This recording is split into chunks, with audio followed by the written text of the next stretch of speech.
Bom, gente, então as regras de derivação funcionam muito similarmente ao caso real. Então, vou deixar aqui as fórmulas, deixo para vocês verificarem, tá ok? Mas vamos lá, então, a derivada complexa, né, da função constante é igual a zero, a derivada da função f de z igual a z, função identidade, é igual a 1, a derivada da multiplicação, não é uma função multiplicada por uma constante, é a derivada da função multiplicada por essa constante, caso essa derivada exista. Regra da potência, então a derivada de z elevado a n, isso é n vezes z elevado a n menos 1. Essa fórmula é válida para todo n inteiro positivo e se z for diferente de zero, a fórmula também é válida para n inteiro negativo. Bom, derivada da soma, soma das derivadas, derivada do produto, temos a regra do produto, derivada do quociente, temos a regra do quociente, desde que g não se anule no ponto. Temos também a regra da cadeia, tale quale, o caso real. Bom, e como nós vimos lá no exemplo do módulo, o fato de uma função ser contínua em um ponto não implica que ela é diferenciável nesse ponto. Porém, o contrário é verdadeiro. Se uma função for diferenciável em z0, ela é contínua em z0. Bom, gente, eu vou aqui fazer um exemplo, apesar de que esse exemplo é contemplado nas regras de derivação, vamos fazê-lo porque é uma função que aparece bastante. Então, é bom que a gente calcule diretamente a derivada dessa função para que a gente se convença mesmo, né? Que é a função f de z igual a 1 sobre z. Então, vamos ver se essa função tem derivada e em que pontos.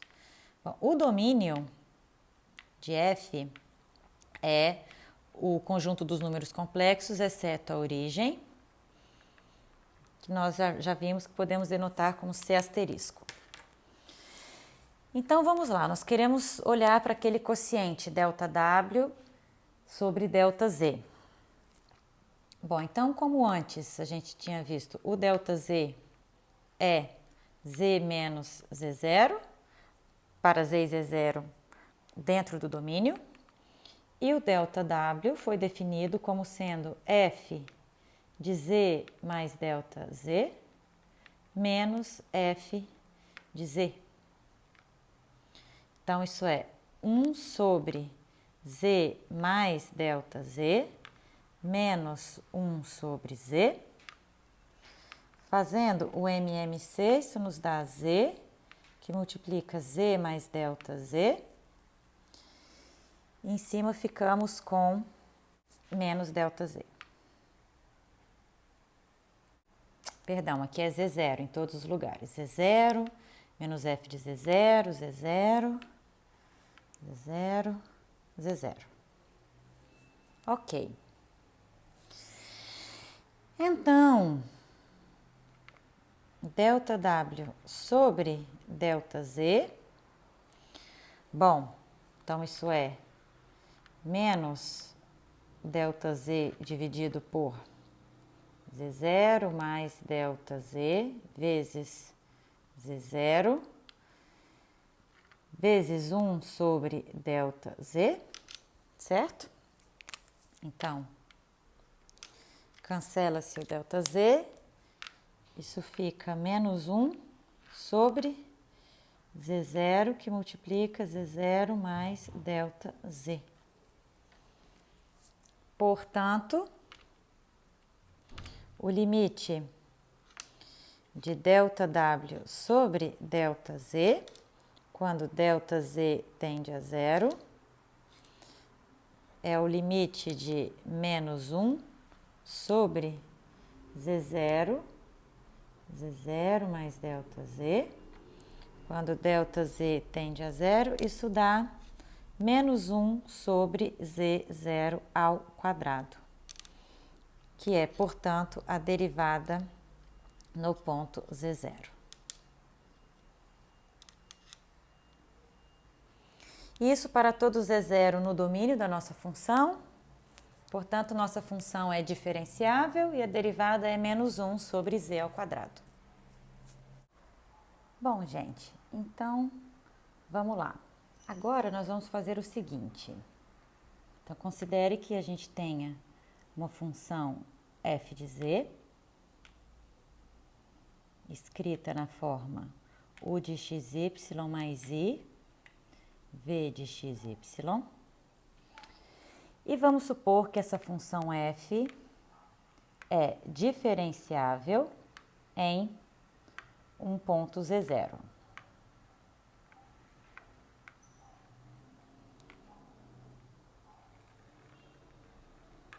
Tá ok?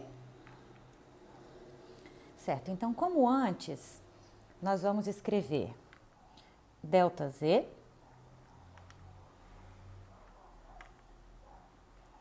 como sendo ΔX mais I ΔY,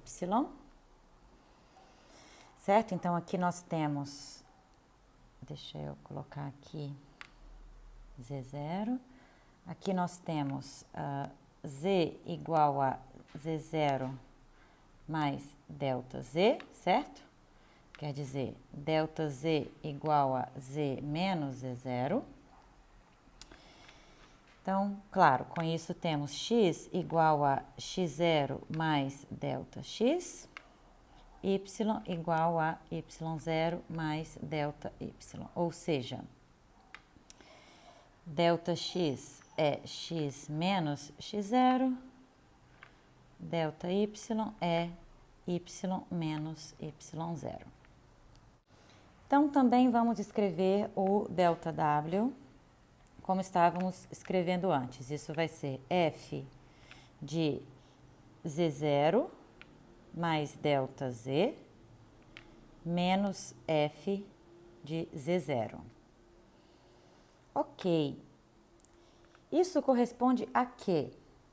Então, isso é u de x0 mais ΔX, y0 mais ΔY, mais IV, mesma coisa, x0 mais ΔX, y0 mais ΔY.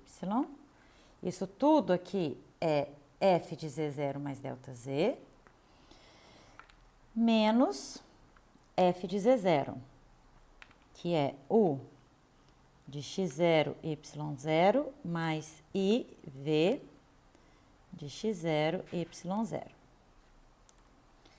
Então, juntando aqui parte real com parte imaginária, nós obtemos u de x0 mais ΔX, y0 mais ΔY, menos u de x0, y0, essa é a parte real, mais i, que multiplica, então, v de x0 mais ΔX, y0 mais ΔY, menos v de x0, y0. Então, o que nós temos aqui é um ΔU, né? ΔU mais I vezes ΔV. Então, mais I vezes ΔV. Então, o que nós vamos fazer é, sabendo que f é diferenciável em z0, tomar o limite ΔZ, ΔW sobre ΔZ por essas duas direções principais, que são, então, considerando ΔZ como ΔX, então, aproximação pelo eixo real, e depois considerando ΔZ como I ΔY, aproximação pelo eixo imaginário. Tá legal? Certo, gente? Então, nós já estamos supondo que esse limite existe. Então, por um dos teoremas lá dos limites que nós vimos numa das aulas passadas, a gente pode separar. Então, esse limite é o limite da parte real desse quociente, ΔW sobre ΔZ, quando ΔZ tende a zero, mais I vezes o limite da parte imaginária desse mesmo quociente, ΔW sobre ΔZ, quando ΔZ tende a zero. Então, esse cara existe. Portanto, nós podemos calculá-lo por qualquer direção, que é isso que nós vamos fazer. Certo, gente? Então, a primeira aproximação que nós vamos fazer é uma aproximação horizontal.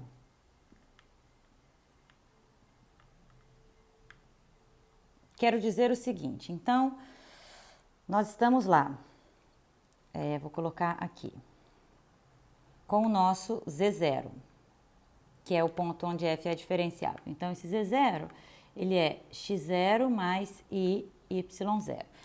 Então, nós vamos olhar aqui para essa reta, que é a reta com y0 constante. Então, se aqui está Z0, nós vamos nos aproximar com y0 constante. Então, o z é da forma x mais y0. Com isso, o nosso ΔX é x menos x0, ok? E o ΔY é igual a zero, que estamos na mesma altura, né? y0 menos y0, zero. Portanto, ΔZ é igual a ΔX apenas, quando a gente faz essa aproximação horizontal. Então, como fica aqui o nosso quociente ΔW sobre ΔZ? Bom, então vamos lá. Isso é U de x0 mais ΔX, y0, que é fixo, menos U de x0, y0, né? A função calculada em Z0, mais I vezes V de x0 mais ΔX, y0, menos V de x0, y0. Tudo isso dividido por ΔZ, que é ΔX. Então, já vou separar aqui em parte real e parte imaginária. Então, ΔU sobre ΔX, mais I vezes ΔV sobre ΔX. E aí, vamos calcular esses limites separadamente, certo? Então, ó, o limite da parte real de ΔW sobre ΔZ, quando ΔZ tende a zero, vai ser o quê? Vai ser o limite de U de x0 mais ΔX, x0, menos U de x0, y0, dividido por ΔX, quando ΔX tende a zero. Agora, vejam que isso daqui é exatamente o quê? É a derivada parcial de U com respeito a x, calculada no ponto x0 e y0. Analogamente, o limite da parte imaginária de ΔW sobre ΔZ, quando ΔZ tende a zero, vai ser o limite desse quociente aqui. Então, V de x0 mais ΔX, y0, perdão, aqui é y0, não x0, menos V de x0, y0, dividido por ΔX, quando ΔX tende a zero. E isso é exatamente a derivada de V com respeito a x, calculada no ponto x0, y0. Ok, gente, então, conclusão. F' de Z0 é simplesmente o quê? Juntando agora essas duas coisas. Vai ser a derivada de u com respeito a x, que eu vou escrever ux, calculada em x0, y0, mais i vezes vx, calculada em x0, y0. Então, essa é a primeira resposta que temos, tá? Quando fazemos a aproximação horizontal. Muito bem, agora vamos fazer a aproximação vertical. Então, nós temos o seguinte, considerando agora a mesma situação anterior, nós temos o Z0, que é x0 mais i, y0. Então, nós vamos nos aproximar verticalmente. Então, se um z estiver aqui em cima dessa reta com x0 fixo, ele é da forma x0 mais i, y. Então, com isso, nós temos ΔX igual a 0, agora, e ΔY igual a y menos y0. E, portanto, ΔZ é I vezes ΔY.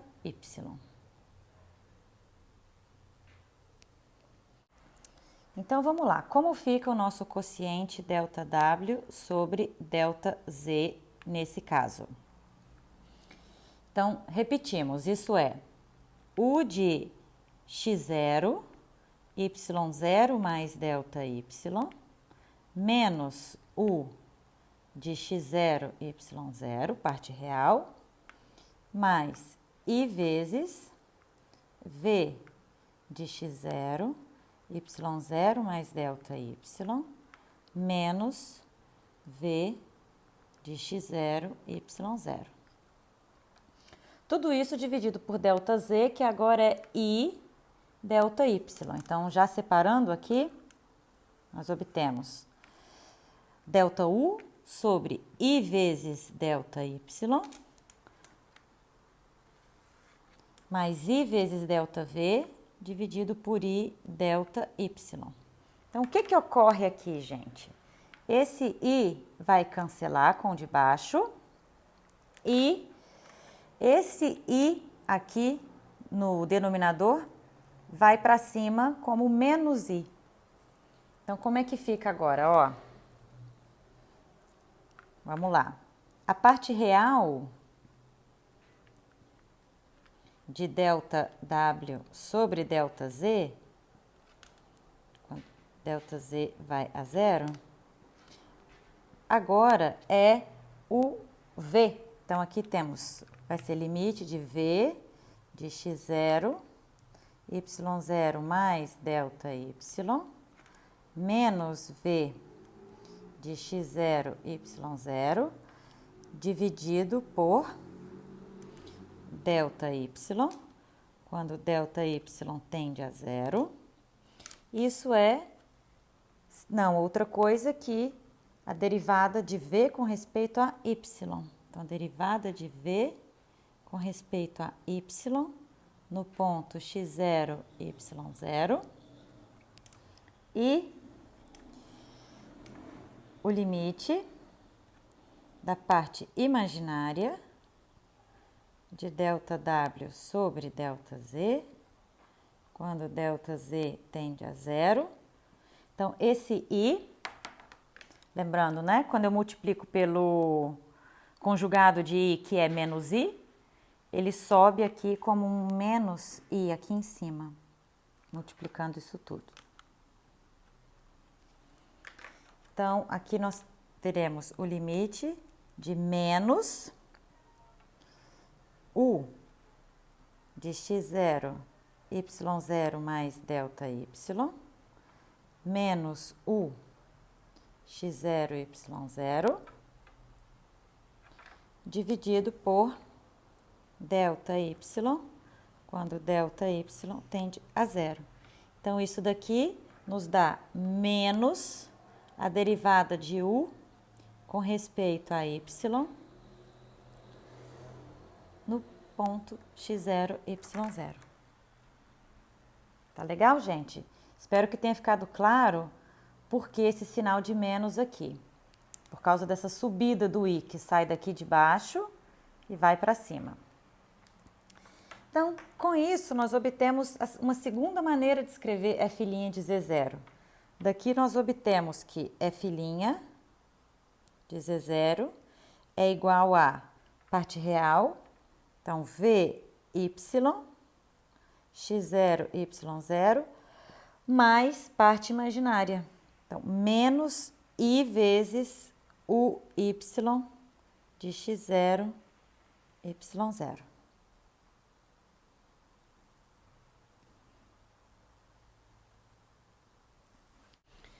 Certo, gente? Então, o que nós encontramos? Quando a gente fez a aproximação horizontal, nós descobrimos que f' de z0 é o x, x0, y0 mais i vx, x0, y0. E quando nós fizemos a aproximação vertical, nós descobrimos que f' de z0 é vy, x0, y0 mais menos i u y x0, y0. Bom, se o limite existe, ele é único, portanto, essas duas coisas devem ser iguais. E nós obtemos, assim, as equações de Cauchy-Riemann. Então, equações de Cauchy-Riemann,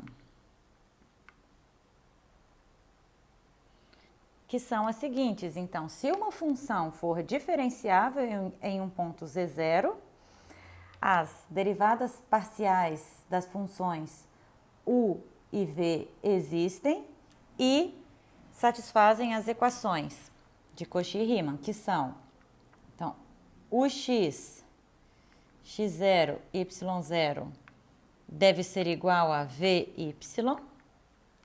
x0, y0, e vx deve ser igual a menos o y.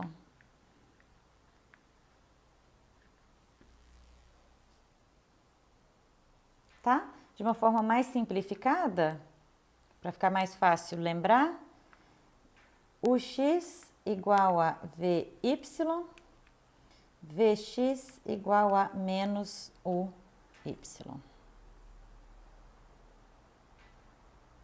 Tá? E aí nós podemos escrever f' de z0 em qualquer uma das duas formas. Então, para que fique completo, vou escrever aqui o enunciado do teorema que nós acabamos de demonstrar. Ok, então, se f, escrita na forma u xy mais i v xy, é diferenciável em um ponto z0, então, as derivadas parciais de primeira ordem de u e v existem. Então, existem as derivadas parciais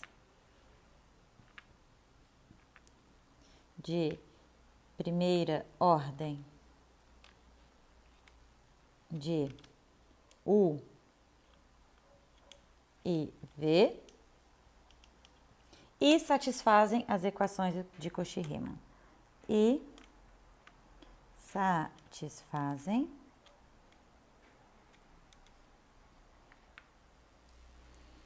as equações de Cauchy-Riemann. Então, podemos, então, escrever